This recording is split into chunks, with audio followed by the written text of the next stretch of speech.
그렇습니다. 헌법위원회 제도였고요. 87년 정도 사실상 이런 문제가 나온 것 같았잖아요. 그렇습니다. 네. 그리고 1987년 민주화 이후에 헌법재판소가 들어섰고 그 헌법재판소가 피로 핏값으로 산 한국의 민주주의, 대한민국의 민주주의의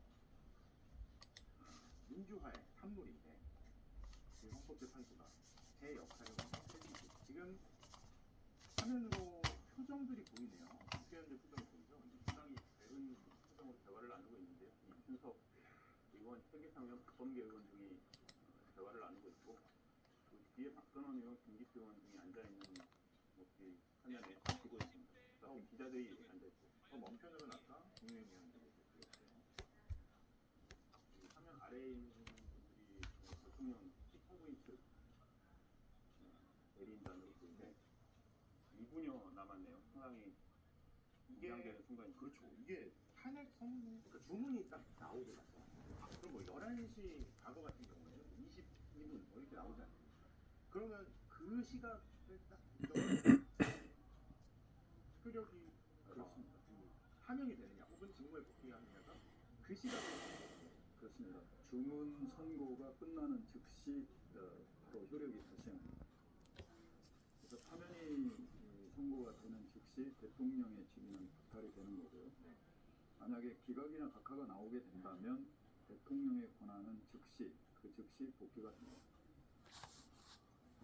오늘은 결정문이 어떤 분량으로 어떻게 나올지 주문이 언제 나올지가 주목이 됩니다. 결정문은 오늘 오후에 배포를 하겠다고 헌법재판소가 공지를 한 상황이고요. 선고 요지는 아마 끝나는 즉시 공지를 할 것 같습니다. 아직까지 보도자료, 참고자료, 선고 보도자료는 요지 없다고. 아무것도 없는 네, 거죠? 보도자료는 따로 작성하지 않는 걸로 보이는데요. 아마도 보안을 유지하기 위해서 사전에 보도자료를 작성하다 보면은 그 내용이 유출되는 경우를 방지하기 위해서 그런 거 아닌가 하는 추측이 되고 있고요. 그래서 결정문만 기실명화 작업을 거쳐서 오후쯤에 배포를 하겠다고 한 상황입니다. 여당은 지금 뭐 어차피 지도부 비대위 회의를 하고 있기 때문에 결과 선거를 같이 보고 있거든요. 네. 결과가 나오면 그 자리에서 바로 입장을 내겠다. 그래서 공지를 조금 전에 했다고 하고요. 민주당도 지금 지도부 회의 중인데 어차피 다 보고 있으니까 입장은 여야 정치권 입장은 바로 나올 거거든요. 수많은 시민들이 현재 숨죽인 채 이 결과를 기다리고 있고 그 수많은 시민들이 현재 앞에 오지 않았더라도 일을 놓고 이 방송을 보겠다고 하시는 분들도 굉장히 많으시더라고요. 역사적인 순간입니다. 네, 학교에서 보는 학생들도 있고 학교를 가지 않고 보는 학생들도 있고 지금 세대와 미래 세대 또 자녀들에게 헌법이 어떻게 작동하는지를 헌법재판소가 어떤 결정을 통해서 보여줄 것인지. 자, 이제 탄핵 심판 선고까지 10초 정도 남기고 헌법재판관들이 입장하고 있습니다.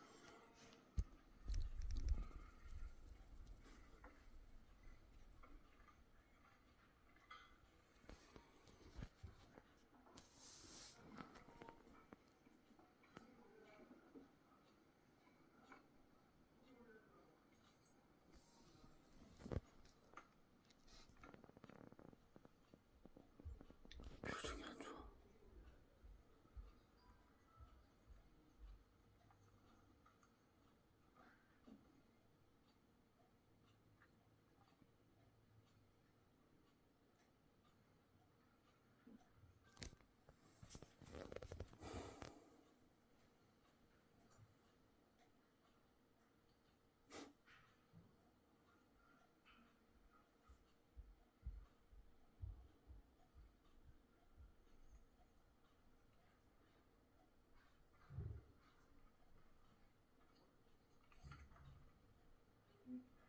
지금부터 2024 헌납할 대통령 윤석열 탄핵 사건에 대한 선고를 시작하겠습니다.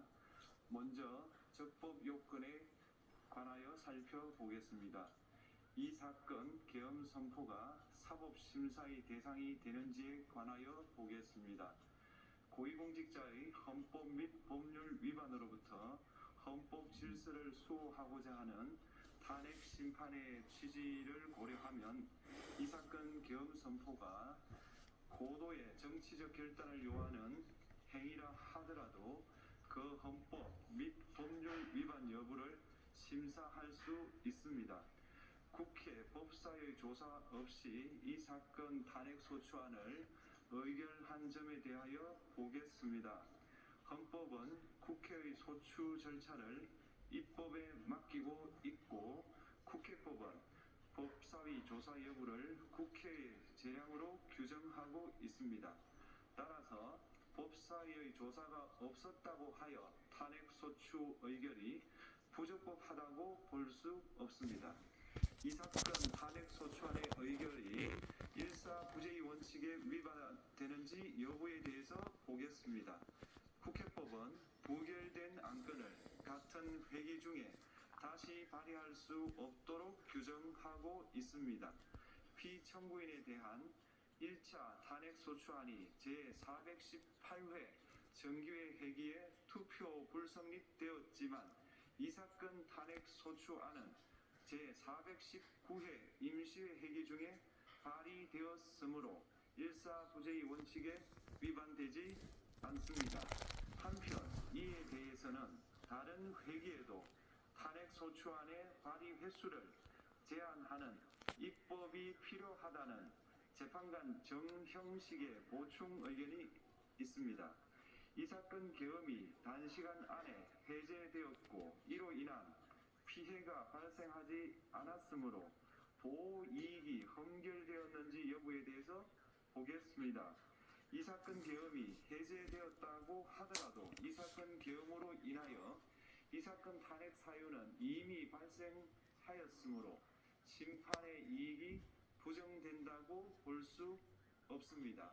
소추 의결서에서 내란죄 등 형법 위반 행위로 구성하였던 것을 탄핵 심판 청구 이후에 헌법 위반 행위로 포섭하여 주장한 점에 대하여 보겠습니다. 기본적 사실관계는 동일하게 유지하면서 적용 법조문을 철회, 변경하는 것은 소추 사유의 철회, 변경에 해당하지 않으므로 특별한 절차를 거치지 않더라도 허용됩니다.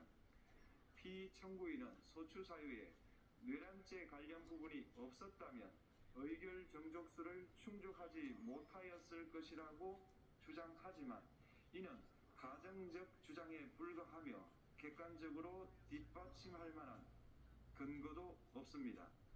대통령의 지위를 탈취하기 위하여 탄핵 소추권을 남용하였다는 주장에 대하여 보겠습니다. 이 사건 탄핵 소추안의 의결 과정이 적법하고 피소추자의 헌법 또는 법률 위반이 일정 수준 이상 소명되었으므로 탄핵 소추권이 남용되었다고 볼 수 없습니다. 그렇다면 이 사건 탄핵 심판 청구는 적법합니다. 한편 증거법칙과 관련하여 탄핵 심판 절차에서 형사소송법상 전문법칙을 완화하여 적용할 수 있다는 재판관 이미선, 김영두의 보충 의견과 탄핵 심판 절차에서 앞으로는 전문법칙을 보다 엄격하게 적용할 필요가 있다는 재판관 김복형, 조한창의 보충 의견이 있습니다. 다음으로 피청구인이 직무집행에 있어 헌법이나 법률을 위반하였는지 피청구인의 법 위반 행위가 피청구인을 파면할 만큼 중대한 것인지에 관하여 살펴보겠습니다. 우선 소추 사유별로 살펴보겠습니다. 1. 이 사건 계엄 선포에 관하여 보겠습니다.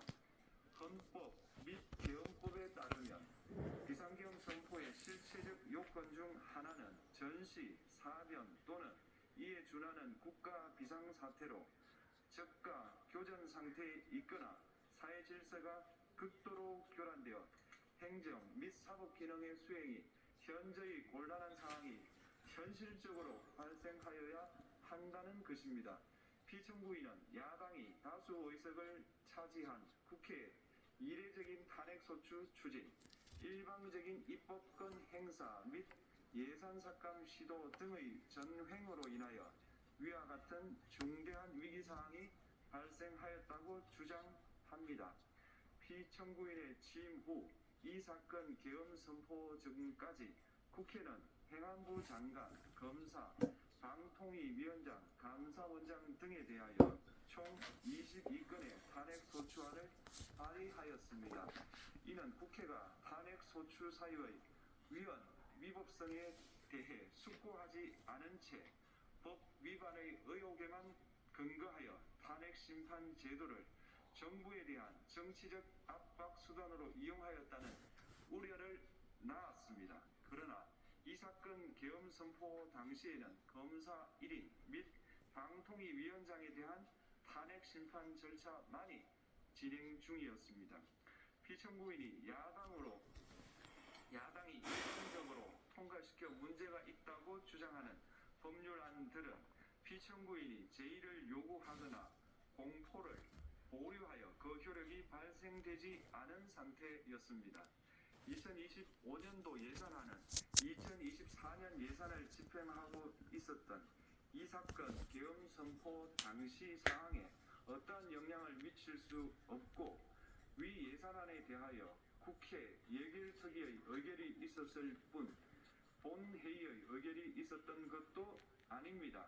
따라서 국회의 탄핵소추, 입법, 예산안 심의 등의 권한 행사가 이 사건 계엄 선포 당시 중대한 위기 상황을 현실적으로 발생시켰다고 볼 수 없습니다. 국회의 권한 행사가 위법, 부당하더라도 헌법재판소의 탄핵 심판, 피청구인의 법률안 제의 요구 등 평상시 권력 행사 방법으로 대처할 수 있으므로 국가 긴급권의 행사를 정당화할 수 없습니다. 피청구인은 부정선거 의혹을 해소하기 위하여 이 사건 계엄을 선포하였다고도 주장합니다. 그러나 어떠한 의혹이 있다는 것만으로 중대한 위기 상황이 현실적으로 발생하였다고 볼 수는 없습니다. 또한 중앙선관위는 제22대 국회의원 선거 전에 보안 취약점에 대하여 대부분 조치하였다고 발표하였으며 사전, 우편, 투표함, 보관장소 CCTV 영상을 24시간 공개하고 개표 과정에 수검표 제도를 도입하는 등의 대책을 마련하였다는 점에서도 피청구인의 주장은 타당하다고 볼 수 없습니다. 결국 피청구인이 주장하는 사정을 모두 고려하더라도 피청구인의 판단을 객관적으로 정당화할 수 있을 정도의 위기 상황이 이 사건 계엄 선포 당시 존재하였다고 볼 수 없습니다. 헌법과 계엄법은 비상계엄 선포의 실체적 요건으로 병력으로서 군사상의 필요에 응하거나 공공의 안녕질서를 유지할 필요와 목적이 있을 것을 요구하고 있습니다. 그런데 피청구인이 주장하는 국회의 권한 행사로 인한 국정마비 상태나 부정선거 의혹은 정치적, 제도적, 사법적 수단을 통하여 해결하여야 할 문제이지 병력을 동원하여 해결할 수 있는 것이 아닙니다. 피청구인은 이 사건 계엄이 야당의 전횡과 국정위기 상황을 국민에게 알리기 위한 경고성 계엄 또는 호소형 계엄이라고 주장하지만 이는 계엄법이 정한 계엄 선포의 목적이 아닙니다. 또한 피청구인은 계엄 선포에 그치지 아니하고 군경을 동원하여 국회의 권한 행사를 방해하는 등의 헌법 및 법률 위반 행위로 나아갔으므로 경고성 또는 호소형 계엄이라는 피청구인의 주장을 받아들일 수 없습니다. 그렇다면 이 사건 계엄 선포는 비상계엄 선포의 실체적 요건을 위반한 것입니다. 다음으로 이 사건 계엄 선포가 절차적 요건을 준수하였는지에 관하여 보겠습니다. 계엄 선포 및 계엄사령관 임명은 국무회의의 심의를 거쳐야 합니다. 피청구인이 이 사건 계엄을 선포하기 직전에 국무총리 및 9명의 국무위원에게 계엄 선포의 취지를 간략히 설명한 사실은 인정됩니다. 그러나 피청구인은 계엄사령관 등 이 사건 계엄의 구체적인 내용을 설명하지 않았고 다른 구성원들에게 의견을 진술할 기회를 부여하지 않은 점을 고려하면 이 사건 계엄 선포에 관한 심의가 이루어졌다고 보기도 어렵습니다. 그 외에도 피청구인은 국무총리와 관계 국무위원이 비상계엄 선포문에 부서하지 않았음에도 이 사건 계엄을 선포하였고 그 시행 일시, 시행 지역 및 계엄사령관을 공고하지 않았으며 지체 없이 국회에 통보하지도 않았으므로 헌법 및 계엄법이 정한 비상계엄 선포의 절차적 요건을 위반하였습니다. 2. 국회에 대한 군경 투입에 관하여 보겠습니다. 피청구인은 국방부 장관에게 국회에 군대를 투입할 것을 지시하였습니다. 이에 군인들은 헬기 등을 이용하여 국회 경내로 진입하였고 일부는 유리창을 깨고 본관 내부로 들어가기도 하였습니다. 피청구인은 육군 특수전 사령관 등에게 의결 정족수가 채워지지 않은 것 같으니 문을 부수고 들어가서 안에 있는 인원들을 끄집어내라는 등의 지시를 하였습니다.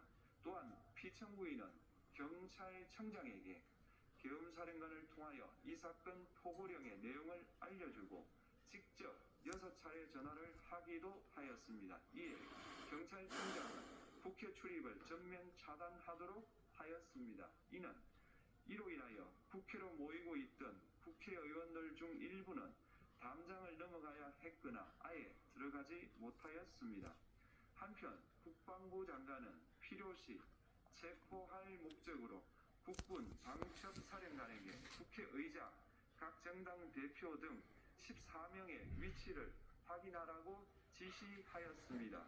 피청구인은 국가정보원 1차장에게 전화하여 국군 방첩사령부를 지원하라고 하였고 국군 방첩사령관은 국가정보원 1차장에게 위 사람들에 대한 위치 확인을 요청하였습니다. 이와 같이 피청구인은 군경을 투입하여 국회의원의 국회 출입을 통제하는 한편 이들을 끌어내라고 지시함으로써 국회의 권한 행사를 방해하였으므로 국회에 계엄해제 요구권을 부여한 헌법조항을 위반하였고 국회의원의 심의 표결권, 불체포 특권을 침해하였습니다. 또한 각 정당의 대표 등에 대한 위치 확인 시도에 관여함으로써 정당 활동의 자유를 침해하였습니다. 피청구인은 국회의 권한 행사를 막는 등 정치적 목적으로 병력을 투입함으로써 국가 안전보장과 국토방위를 사명으로 하여 나라를 위해 봉사하여 온 군인들이 일반 시민들과 대치하도록 만들었습니다. 이에 피청구인은 국군의 정치적 중립성을 침해하고 헌법에 따른 국군 통수 의무를 위반하였습니다. 3. 이 사건 포고령 발령에 관하여 보겠습니다. 피청구인은 이 사건 포고령을 통하여 국회, 지방의회, 정당의 활동을 금지함으로써 국회에 계엄해제 요구권을 부여한 헌법조항, 정당제도를 규정한 헌법조항, 대의민주주의 권력분리 원칙을 위반하였습니다. 비상계엄 하에서 기본권을 제한하기 위한 요건을 정한 헌법 및 계엄법 조항, 영장주의를 위반하여 국민의 정치적 기본권, 단체 행동권, 직업의 자유를 침해하였습니다. 4. 중앙선관위에 대한 압수수색에 관하여 보겠습니다. 피청구인은 국방부 장관에게 병력을 동원하여 선관위의 전산 시스템을 점검하라고 지시하였습니다. 이에 따라 중앙선관위 청사에 투입된 병력은 출입 통제를 하면서 당직자들의 휴대전화를 압수하고 전산 시스템을 촬영하였습니다. 이는 선관위에 대하여 영장 없이 압수수색을 하도록 하여 영장주의를 위반한 것이자 선관위의 독립성을 침해한 것입니다. 5. 법조인에 대한 위치 확인 시도에 관하여 보겠습니다. 앞서 말씀드린 바와 같이 피청구인은 필요시 체포할 목적으로 행해진 위치 확인 시도에 관여하였는데 그 대상에는 퇴임한 지 얼마 되지 않은 전 대법원장 및 전 대법관도 포함되어 있었습니다. 이는 현직 법관들로 하여금 언제든지 행정부에 의한 체포 대상이 될 수 있다는 압력을 받게 함으로 당연하지. 독립을 이 새끼 침해한 것입니다. 완전 지금까지 살펴본 피청구인의 법 위반 행위가 피청구인을 파면할 만큼 중대한 것인지 하나여 보겠습니다. 피청구인은 국회와의 대립상을 타개할 목적으로 이 사건 계엄을 선포한 후 군경을 투입시켜 국회의 헌법상 권한 행사를 방해함으로써 국민 주권주의 및 민주주의를 부정하고 병력을 투입시켜 중앙선관위를 압수수색하도록 하는 등 헌법이 정한 통치구조를 무시하였으며 이 사건 포고령을 발령함으로써 국민의 기본권을 광범위하게 침해하였습니다. 이러한 행위는 법치국가 원리와 민주국가 원리의 기본 원칙들을 위반한 것으로 그 자체로 헌법 질서를 침해하고 민주공화정의 안정성에 심각한 위해를 끼쳤습니다. 한편 국회가 신속하게 비상계엄 해제 요구를 결의할 수 있었던 것은 시민들의 저항과 군경의 소극적인 임무 수행 덕분이었으므로 이는 피청구인의 법 위반에 대한 중대성 판단에 영향을 미치지 않습니다. 대통령의 권한은 어디까지나 헌법에 의하여 부여받은 것입니다. 피청구인은 가장 신중히 행사되어야 할 권한이 국가 긴급권을 헌법에서 정한 한계를 벗어나 행사하여 대통령으로서의 권한 행사에 대한 불신을 초래하였습니다. 피청구인이 취임한 이래 야당이 주도하고 이례적으로 많은 탄핵 소추로 인하여 여러 고위공직자의 권한 행사가 탄핵 심판 중 정지되었습니다. 2025년도 예산안에 관하여 헌정사상 최초로 국회 예산결산특별위원회에서 정액 없이 감액에 대해서만 야당 단독으로 의결하였습니다. 피청구인이 수립한 주요 정책들은 야당의 반대로 시행될 수 없었고 야당은 정부가 발의하는 법률안들을 일방적으로 통과시켜 피청구인의 제2요구와 국회의 법률안 의결이 반복되기도 하였습니다.